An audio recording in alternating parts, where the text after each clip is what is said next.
کہ العین تدمع والقلب یحزن ولا نقول الا ما یرضی ربنا، آج دل تو غم زدہ ہے، آنکھیں اشکبار ہیں، لیکن زبان سے میں وہی کلمات ادا کروں گا جس سے میرا عرش والا رب راضی ہو جائے۔ یعنی اپنی زبان سے اللہ کا میں یعنی شکریہ ادا کروں گا ہر حال میں، چاہے پریشانی آئے، غمی آئے، الحمدللہ الحمدللہ، اللہ تعالیٰ کا یعنی شکریہ ادا کرنا چاہیے، اس سے اللہ راضی ہوتے ہیں اور درجات بلند جو ہے انسان کے درجات بھی بلند ہوتے ہیں، اللہ تعالیٰ جو ہے وہ بے حد خوش ہوتے ہیں۔ حدیث نمبر 163 ہے، عن عائشہ رضی اللہ عنہ قالت لما اشتکى النبی صلی اللہ علیہ وسلم ذکر بعض نسائه کنیسۃ راتها بارز الحبشہ یقال له ماریا وكانت ام سلمة وام حبیبة آتنا ارض الحبشة فذكرتا من حسنها وتصاویر فيها فرفع رأسه صلی اللہ علیہ وسلم وقال اولئک اذا مات فيهم الرجل الصالح بنوا على قبره مسجدا ثم صوروا فيه تلك الصور اولئک شرار الخلق عند اللہ۔ حضرت عائشہ رضی اللہ تعالیٰ عنہ سے روایت ہے، فرماتی ہیں کہ جب نبی علیہ الصلوۃ والسلام بیمار ہوئے تو آپ کی ایک بیوی نے گرجے کا تذکرہ کیا جس سے اس نے سرزمین حبشہ میں دیکھا تھا، تو جسے ماریا کہا جاتا ہے، یعنی آپ کی بیوی ماریا نے، تو ام سلمہ اور ام حبیبہ سرزمین حبشہ گئی تھی، ان دنوں اس گرجے کی خوبصورتی کا ذکر کیا، تو ان میں تصاویر کا تذکرہ بھی کیا، تو آپ نے اپنا سر اٹھایا اور ارشاد فرمایا یہ لوگ ایسے ہیں کہ جب ان میں کوئی نیک آدمی مر جاتا تو یہ اس کی قبر پر مسجد بنا دیتے تھے، پھر اس میں تصاویریں لٹکا دیتے تھے، یہ اللہ تعالیٰ کے ہاں بدترین مخلوق ہے، یہ نبی علیہ الصلوۃ والسلام فرما رہے ہیں بیماری کی حالت میں۔ تو حدیث کا مفہوم یہ ہے کہ حضرت ام سلمہ اور حضرت ام حبیبہ نے رسول اقدس صلی اللہ علیہ وسلم کے ساتھ رشتہ ازواج میں منسلک ہونے سے پہلے نا سرزمین حبشہ کی طرف ہجرت اختیار کی تھی، تو جب آپ زندگی کے آخری یعنی بیماری میں مبتلا ہوئے تو ان دنوں آپ کے پاس نا حبشہ میں بنے ہوئے ایک خوبصورت گرجے کا تذکرہ کیا گیا اور بتایا گیا کہ اس میں بہت سی تصاویر بھی ہم نے آویزاں دیکھی تھی۔ تو یہ بات سن کر نبی علیہ الصلوۃ والسلام نے اپنا سر اٹھایا اور ارشاد فرمایا کہ یہ لوگ ایسے ہیں کہ جب ان میں کوئی نیک آدمی فوت ہو جاتا تو وہ عقیدت کی بنا پر اس کی قبر پر مسجد تعمیر کر دیتے تھے اور اس میں پھر ان کی تصاویر و آویزاں کر دیتے تھے، تو آگاہ رہنا کہ یہ لوگ اللہ تعالیٰ کے ہاں بدترین مخلوق تصور کیے جاتے ہیں، تو قبر پر مسجد بنانا یا مقبرہ بنانا یہ شرعاً جائز نہیں ہے، اس سے مشرکین کے ساتھ مشابہت پیدا ہوتی ہے، تو زیرو کی تصویر بنانا شرعاً جائز نہیں ہے، اور خاص طور پر نیک اشخاص کی تصویریں بنا کر لٹکانا حرام ہے، کیونکہ اس سے شرک کا فتنہ پھیلنے کا اندیشہ ہوتا ہے۔ بعض لوگوں نے گھروں میں بزرگوں کی تصویریں لگائی ہوتی ہیں، تو اس سے جو ہے وہ منع کیا گیا ہے، اور اس سے جو ہے یہ لٹکانا جو ہے حرام ہے۔ حدیث نمبر 164 ہے، عن عائشہ رضی اللہ عنہ قالت قال رسول اللہ صلی اللہ علیہ وسلم فی مرضۃ الذی لم یقم منہ لعن اللہ الیہود والنصارى اتخذوا قبور انبیائہم مساجد قالت لولا ذلك لابرز قبره غیر انہ خشی ان یتخذ مسجدا۔ حضرت عائشہ رضی اللہ تعالی عنہا سے روایت ہے، فرماتی ہیں کہ نبی علیہ الصلوۃ والسلام نے اپنی اس بیماری میں ارشاد فرمایا جس سے آپ اٹھ نہ سکے، یعنی ایسے بیمار تھے، یعنی آپ علیہ الصلوۃ والسلام سے اٹھا بھی نہیں جا رہا، آپ نے فرمایا لعنت ہو اللہ تعالیٰ کی یہود و نصارہ پر جنہوں نے اپنے انبیاء کی قبروں کو سجدہ گاہ بنا لیا۔ حضرت عائشہ فرماتی ہیں کہ اگر آپ کی قبر کو سجدہ گاہ بنائے جانے کا اندیشہ نہ ہوتا تو آپ کی قبر کھلے میدان میں بنائی جاتی۔ تو حدیث کا مفہوم یہ ہے کہ نبی کریم صلی اللہ علیہ وسلم کی زندگی کے آخری لمحات میں حضرت عائشہ کے حجرے میں نا گزرے، جب آپ کی روح پرواز کر گئی تو آپ کا سر مبارک ام المومنین حضرت عائشہ رضی اللہ تعالی عنہ کی گود میں تھا۔ حضرت عائشہ آخری لمحات کی یعنی وہ بیان کر رہی ہیں کہ ارشاد فرماتی ہیں کہ آپ نے اس وقت ارشاد فرمایا تھا کہ اللہ تعالیٰ کی لعنت ہو یہود و نصارہ پر کہ انہوں نے اپنے انبیاء کی قبروں کو سجدہ گاہ بنا لی ہے۔ تو قبروں پر مسجدیں تعمیر کرنا یہ بھی حرام ہے، قبر کو سجدہ کرنا شرک ہے، قبر کی تعظیم، طواف، عقیدت سے قبر کا بوسہ یا اس پر چراغ روشن کرنا، قبر پر چڑھاوا چڑھانا، نذرانہ پیش کرنا، منتیں مانگنا، وہاں سے تبرک حاصل کرنا، یا صاحب قبر کا نام جو ہے وہ لے کر اس کے سے مدد مانگنا، قبروں پر یہ سب حرکات ممنوع ہے، اور ان سے کلی طور پر ہر مسلمان کو اجتناب کرنا چاہیے، جس سے مذکور اعمال قبروں پر کیے جائیں، اس سے یہود و نصارہ کا طرز عمل اختیار کیا، یعنی جس نے مذکورہ مال یہ جتنے بھی منتیں مانگنا، طواف کرنا، قبر کا بوسہ لینا، یا اس طرح جو ہے وہ اس پر چڑھاوے چڑھانا، نذرانے پیش کرنا، یا قبر کی مٹی کو تبرک کے لیے لینا، تو یہ تمام اعمال قبروں پر کیے جانے سے اس سے یہود و نصارہ کا طرز عمل جو ہے وہ جس نے اختیار کیا،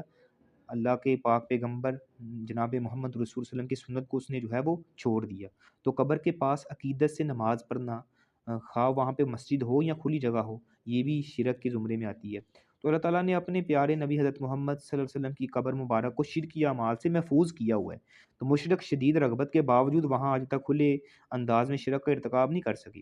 نبی کریم صلی اللہ علیہ وسلم نے اپنے بارے میں یہ دعا کی تھی، اللہم لا تجعل قبری واسنا یعبد، یعنی الہی میری قبر کو یعنی ایسا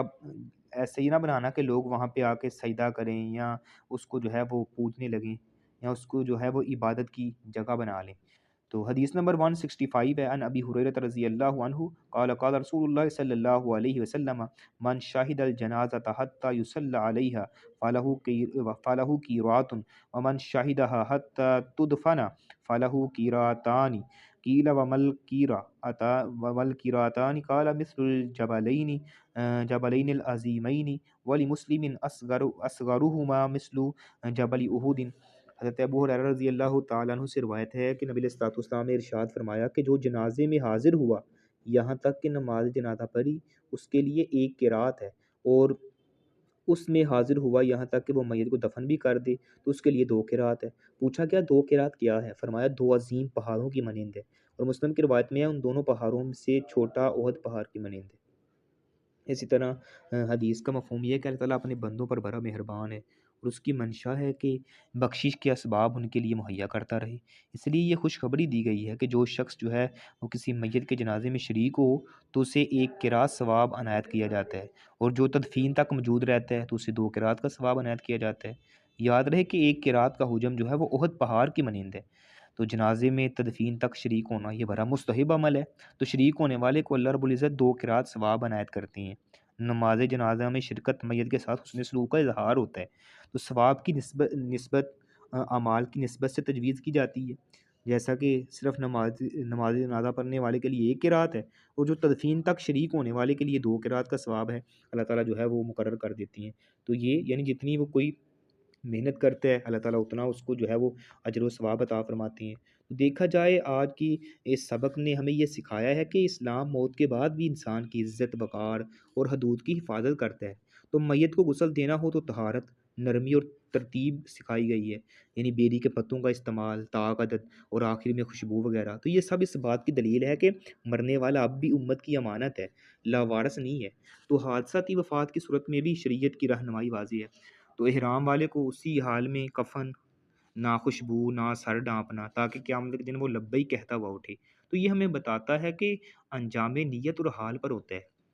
تو جنازے میں جلدی کی ترغیب ہمیں جھنجھوڑتی ہے کہ نیک کو اس کی منزل تک پہنچانا بھلائی ہے، اور اگر کمزوری ہو تو امت پر بوجھ بنے رہنے دینا یہ بھی درست نہیں ہے۔ تو خواتین کے لیے جنازوں کے پیچھے جانے میں تخفیف اور حدود کی یاد دہانی ہے۔ تو دین سہولت بھی ہے اور حکمت بھی ہے۔ تو نماز جنازہ میں امام کی جگہ، یعنی نفاس میں فوت ہونے والی عورت پر طریقہ قیام، یہ سب سنت کی باریکیوں کی طرف رہنمائی ہے۔ اور پھر نوحہ، گریبان چاک کرنا، گال پیٹنا، ان سب سے سختی سے منع کر کے یہ واضح کر دیا گیا ہے کہ غم صبر سے عبادت بنتا ہے، یعنی غم جو ہوتا ہے وہ صبر سے عبادت بنتا ہے، اور بے صبری سے جہلیت واضح ہوتی ہے۔ تو قبروں کو سجدہ گاہ بنانے اور قبروں پر غلو سے روک کر یہ اصول دے دیا گیا ہے کہ تعظیم اور عبادت کے درمیان حد قائم رکھنا یہ ایمان کی حفاظت ہے۔ اور جنازے میں حاضر ہونے یا نہ ہونے کے اجر اور ترغیب سے ہمیں یہ سبق ملا ہے کہ میت کے حقوق میں شرکت بھی ایمان کا حصہ ہے۔ تو یہ احادیث ہمیں صرف طریقہ نہیں بتاتی، اپنا انجام بھی دکھاتی ہیں۔ آج ہم غسل دینے والے ہیں، کل غسل پانے والے ہوں گے۔ آج ہم جنازہ اٹھانے والے ہیں، کل ہم اٹھائے جائیں گے۔ آج ہم نصیحت سنتے ہیں، کل خاموش گواہ ہوں گے، لوگوں کے لیے نصیحت بن جائیں گے۔ تو آئیں موت کو یاد رکھ کر جئیں، نوحہ نہیں صبر اپنائیں، غلو نہیں اتباع کریں، اور ایسا عمل چھوڑ کے جائیں کہ جنازہ ہلکا ہو، قبر روشن ہو، قیامت کی صبح لبیک کے ساتھ ہو۔ اللہم احسن خاتمتنا واغفر لنا ولموتانا واجعل آخر کلامنا لا الہ الا اللہ، سبحانک اللہم ربنا وبحمدک ونشہد ان لا الہ الا انت نستغفرک ونتوب الیک۔